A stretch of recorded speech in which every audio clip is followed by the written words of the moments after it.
Scrapstation Sigma is an extremely moddable indie hero management game with a deep plot that can be enjoyed in bite-sized episodes. The player character is an intelligent, mixed-race female engineer who is excellent at crafting and directing, but not so much at fighting. So she crafts weapons and armor for the mercenaries aboard Scrapstation Sigma, crafts and places turrets to defend Sigma against hostile invaders, equips different subsystems on a mining drone to use during missions, and sends mercenaries on salvage missions to probably derelict ships. The mercenaries board these derelict ships in search for resources and items to bring back, and the player has absolutely no control over the mercenaries themselves. They succeed or fail based on their strengths and weaknesses, and whatever the player chooses to do with the subsystems equipped on the mining drone. In other words, yes, it's basically a parenting simulator.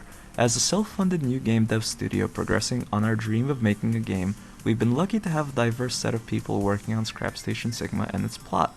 Our backgrounds, which include those of immigrants, LGBT individuals, and different races, allow us to explore deep philosophical themes and to create complex characters that are diverse and, more often than not, extremely underrepresented in mainstream video games.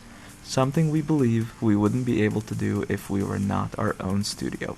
For example, the theme of displacement and what is home appears throughout the story, as refugees hounded by marauders seek safety aboard Scrapstation Sigma in exchange for acting as mercenaries.